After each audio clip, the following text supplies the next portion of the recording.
नमस्कार मित्रों, मैं आपका मित्र और मार्गदर्शक आज आपको एक ऐसे ब्रह्मांडीय रहस्य से परिचित कराने जा रहा हूं जिसे जानने के बाद आप कभी अपनी जिंदगी को उसी नजर से नहीं देख पाएंगे।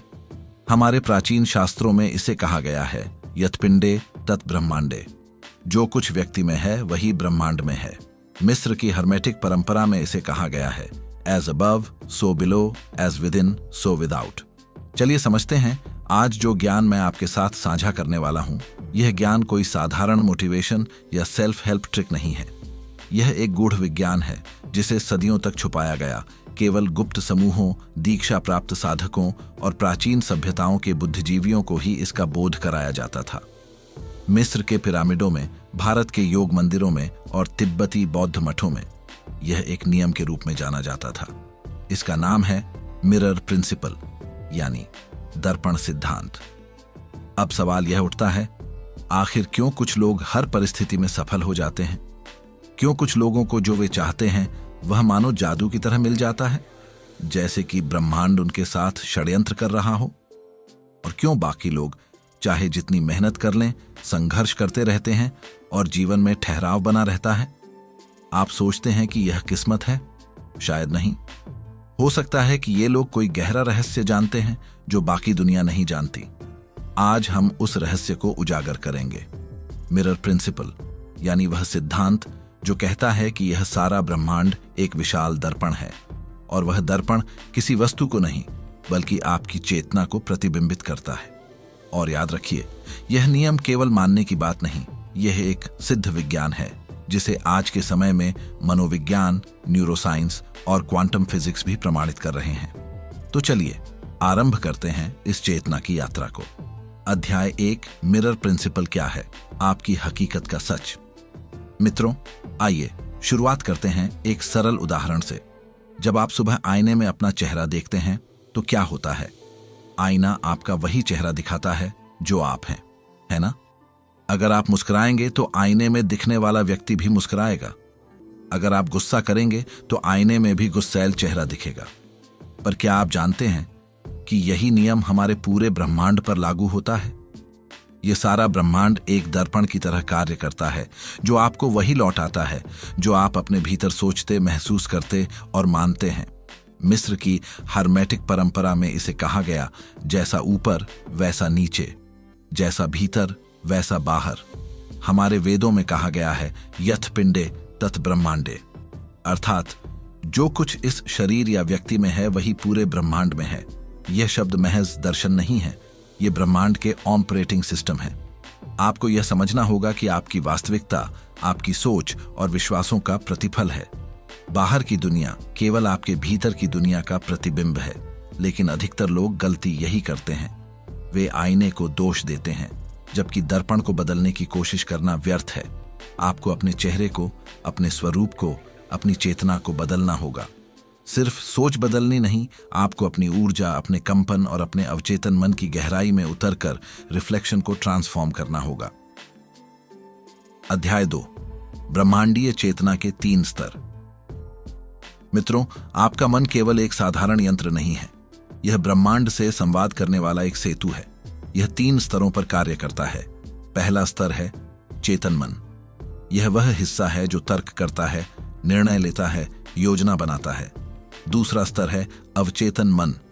यह वह हिस्सा है जहां आपके बचपन के अनुभव, समाज के नियम, आपकी आस्था और भावनात्मक जख्म छिपे होते हैं। यही असली निर्देशक होता है। तीसरा स्तर है सुपर कॉन्शियस या ब्रह्म चेतना। यह वह अवस्था है जो पूरे ब्रह्मांड की ऊर्जा से जुड़ी होती है। मिरर प्रिंसिपल कहता है कि जो कुछ भी आपके अवचेतन मन में बैठा है वही ब्रह्मांड को निर्देश देता है कि वह आपके जीवन में कौन से अनुभव भेजे। यदि आपके अवचेतन में यह बसा है कि पैसा कठिनाई से आता है, तो चाहे आप कितनी ही मेहनत करें, पैसा संघर्ष बनकर ही आएगा। यदि आपके भीतर यह विश्वास है कि प्यार धोखा देता है, तो आप बार बार वही अनुभव दोहराएंगे। अध्याय 3, प्राचीन संस्कृतियों का ज्ञान। अब हम बात करते हैं उन रहस्यमय परंपराओं की जहां इस सिद्धांत को विज्ञान और साधना के रूप में प्रयोग किया जाता था। मिस्र के पिरामिडों में एक विशेष कक्ष होता था जिसे मिरर चैम्बर कहा जाता था। यह कोई साधारण कमरा नहीं था। यहाँ विशेष पत्थरों से बने दर्पण लगे होते थे, जिनमें साधक केवल अपना चेहरा नहीं बल्कि अपनी आत्मा की परछाई को देखते थे। यह प्रक्रिया आत्म पुनर्निर्माण की होती थी। भारत के योग मंदिरों में त्राटक, आत्मदर्शन और ध्यान विधियों के माध्यम से साधक अपने मन की परतें खोलते थे। घंटों तक जलते दीपक या अपने ही प्रतिबिंब को देखकर वे भीतर की परछाइयों को उजागर करते थे। तिब्बत की बौद्ध परंपरा में यह अभ्यास ध्यान में किया जाता था, जहां आईना प्रतीक था माया का, भ्रम का और आत्म साक्षात्कार का। आप सोचेंगे, ये सारी अलग अलग परंपराएं एक जैसी बातें क्यों कह रही हैं? क्योंकि इन सभी का स्रोत एक ही है, ब्रह्मांडीय चेतना का नियम। जैसे गुरुत्वाकर्षण हर जगह समान रूप से काम करता है, वैसे ही मिरर प्रिंसिपल भी। अध्याय 4, आधुनिक विज्ञान की पुष्टि। मित्रों, यह कोई आध्यात्मिक कल्पना नहीं है। आज का विज्ञान भी इसे स्वीकार करता है। क्वांटम फिजिक्स में कहा गया है कि देखने वाला स्वयं वस्तु की प्रकृति को बदल देता है।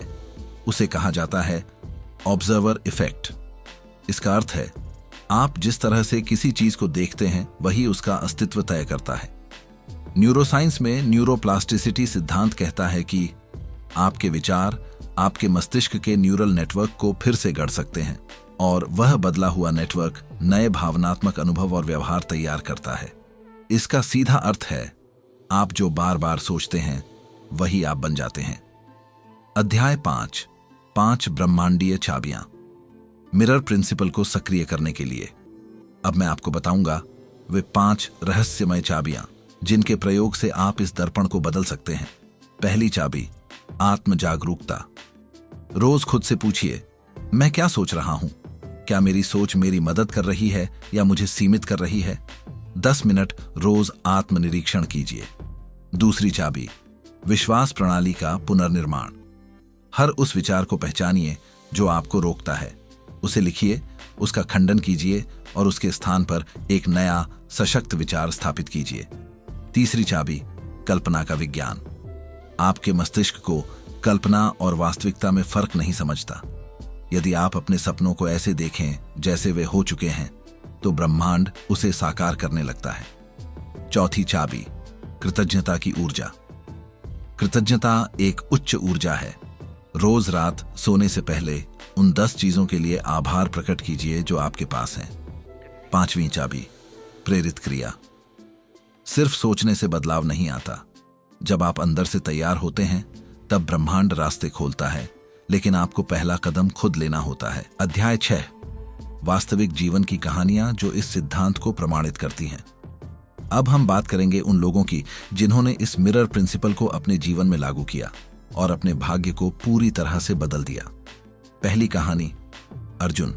एक सामान्य व्यक्ति से करोड़पति बनने की यात्रा। अर्जुन एक छोटे कस्बे में पैदा हुआ था। उसका परिवार आर्थिक रूप से बेहद कमजोर था। पढ़ाई अधूरी रह गई, नौकरी नहीं मिली और बचपन से ही उसे यह विश्वास सिखाया गया कि अमीरी बुराई है और गरीब लोग ही ईमानदार होते हैं। यह विचार उसके अवचेतन मन में बैठ गया था। एक दिन अर्जुन ने किसी वीडियो में मिरर प्रिंसिपल के बारे में सुना।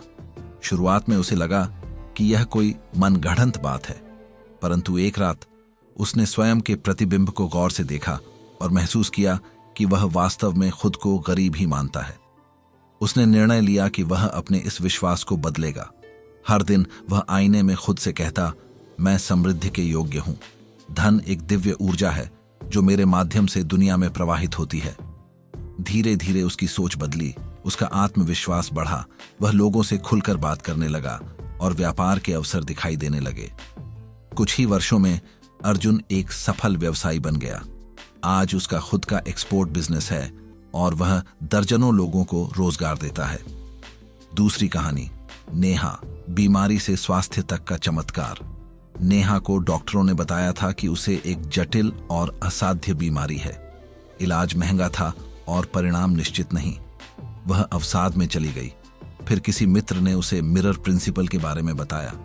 उसने समझा कि वह अपने शरीर को लगातार बीमार और असहाय मान रही थी। उसने अपनी सोच को बदलने का फैसला किया। हर सुबह वह अपने शरीर के हर अंग से बात करती थी। वह कहती, तुम स्वस्थ हो, तुम मजबूत हो, मैं तुम्हें प्यार करती हूं। उसने स्वस्थ भोजन शुरू किया, ध्यान किया और खुद को केवल एक रोगी के रूप में देखना बंद कर दिया। 6 महीनों में उसके सारे टेस्ट रिपोर्ट सामान्य आने लगे। आज वह एक योग शिक्षक है और सैकड़ों लोगों को आत्मचिकित्सा के मार्ग पर प्रेरित कर रही है। तीसरी कहानी, कबीर। अकेलेपन से आत्म प्रेम और रिश्ते तक कबीर की उम्र 35 वर्ष थी और उसका अब तक कोई स्थायी संबंध नहीं बन पाया था। वह सोचता था कि वह प्रेम के योग्य नहीं है। उसे लगता था कि लोग उसे नजरअंदाज करते हैं क्योंकि वह आकर्षक नहीं है। एक दिन उसने एक साधना वीडियो में सुना, ब्रह्मांड वही लौटाता है जो आप खुद को मानते हैं। उसने आत्म प्रेम पर ध्यान देना शुरू किया। हर दिन आईने में देखकर कहता, मैं प्रेम के योग्य हूं, मैं खुद से प्यार करता हूं, मैं आकर्षण का केंद्र हूं। कुछ महीनों बाद ऑफिस में ही उसे एक सहकर्मी से गहरी मित्रता हुई जो धीरे धीरे एक सुंदर रिश्ते में बदल गई। आज वे दोनों विवाहित हैं और अपने रिश्ते को हर दिन और मजबूत बना रहे हैं। अध्याय 8, अंतिम सत्य। ब्रह्मांड से संवाद करना आपकी जिम्मेदारी है मित्रों। आप चाहें या न चाहें, मिरर प्रिंसिपल हर समय काम कर रहा है। यह कोई विकल्प नहीं, यह एक नियम है। जैसे गुरुत्वाकर्षण को आप माने या न माने, वह फिर भी कार्य करता है, वैसे ही यह सिद्धांत हर विचार, हर भावना, हर विश्वास के साथ काम करता है। ब्रह्मांड एक निष्पक्ष दर्पण है। वह आपको वही लौटाता है जो आप अपने भीतर मानते हैं। इसलिए यह जरूरी है कि आप अब अनजाने में नहीं, बल्कि सचेत होकर ब्रह्मांड से संवाद करें। अगर आप एक नया जीवन, नया भाग्य और एक नई हकीकत चाहते हैं, तो आपको अपने भीतर के प्रतिबिंब को बदलना होगा। अध्याय 9, चुनौती और आह्वान। अब मैं आपको एक साधारण लेकिन शक्तिशाली चुनौती देता हूं। अगले 30 दिन हर दिन सुबह और रात को आईने में देखिए और खुद से प्रेम पूर्वक संवाद कीजिए, स्क्रिप्टिंग कीजिए, कृतज्ञता प्रकट कीजिए, विजन बोर्ड बनाइए और सबसे जरूरी, अपने विश्वासों को फिर से गढ़िए। आप देखेंगे कि ब्रह्मांड कैसे आपके अनुरूप ढलने लगता है। समापन, यह सिर्फ शुरुआत है। अगर आप यह वीडियो सुन रहे हैं तो समझिए, यह संयोग नहीं है, यह ब्रह्मांड की ओर से एक संकेत है। आप तैयार हैं। अब यह आपके ऊपर है कि आप इस ज्ञान को केवल सुनकर भूल जाएंगे या अपने जीवन में उतारेंगे, क्योंकि ज्ञान तभी शक्ति बनता है जब वह कर्म बन जाए। मिरर प्रिंसिपल एक चमत्कार नहीं, यह एक नियम है और आप अब उस नियम के साथ चल सकते हैं या उसके विरुद्ध। फैसला आपके हाथ में है। अगर आप इस यात्रा पर हमारे साथ चलना चाहते हैं तो इस चैनल को सब्सक्राइब कीजिए। कमेंट में लिखिए, मैं तैयार हूं खुद को बदलने के लिए। और अगली वीडियो में हम बात करेंगे उन्नत स्तर की रियलिटी मैनिफेस्टेशन तकनीकों की। तब तक के लिए स्वयं पर विश्वास रखिए, क्योंकि ब्रह्मांड की सबसे बड़ी शक्ति आपके ही भीतर है। जय हिंद। मिलते हैं अगली वीडियो में।